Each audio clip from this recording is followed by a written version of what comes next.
If you're getting less than 6 hours of sleep per night, start writing your will, mate, because you're going to die an early death.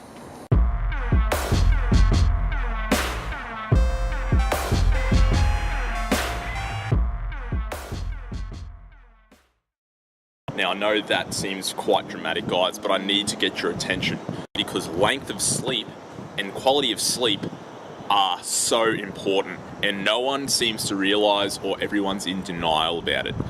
If you are suffering from inability to lose weight, if you're suffering from low sex drive, if you're suffering from, low focus, low energy during the day, if you're suffering from diabetes, if you're suffering from high blood pressure, any of these things sleep has an effect on. Now, did you know that if you have 5 hours sleep or less per night on average, you have almost double the amount of risk of death of someone who gets 7 hours of sleep or more? Almost double the risk of death. That's significant. That's a big deal. And that's because of the accumulation of the potential for getting heart disease, for having high blood pressure, for getting diabetes, risk of death due to crashing, car crashing and other accidents, that sort of stuff. But I can't get more sleep, idiot. I'm already doing this. I've got this going on. I'm working this much. I've got to look after my family, blah. That's all good.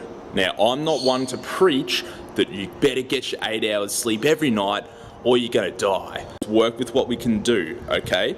Let's make your sleep better quality. There's a lot of very, very simple strategies that you can take to improve your quality of sleep.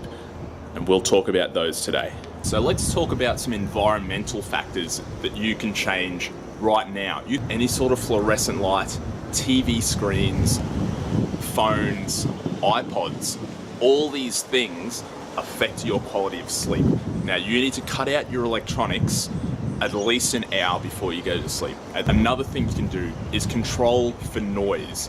Have your fan on or your air conditioner on as a form of white noise, okay? Have that white noise going so that it drowns out any other stuff going on. Dogs barking, traffic on the road, that sort of stuff. If you're serious about this, you can invest in earplugs, all right? And that will help you sleep. Try blacking out your room. I've actually got material covering my windows that I've taped up. Now, when I walk into that room, it's almost like nighttime during the day, which is perfect if you need a quick little nap or for the best quality sleep that you can get. Another thing you can do is really work on your sleep scheduling. Try to go to bed at the same time every night. Try to wake up at the same time every morning. Give yourself enough time to get a good quality sleep. Now, research has shown 7.5 to 8.5 hours of sleep is the ideal for the vast majority of people. Let's talk about caffeine. It takes about 6 hours to metabolize caffeine, get it out of the system.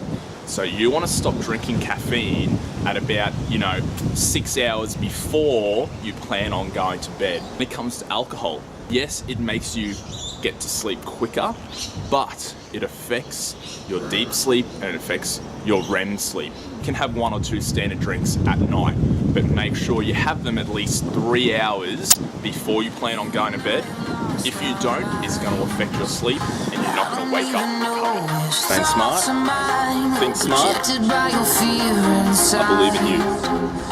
Alright, catch you later.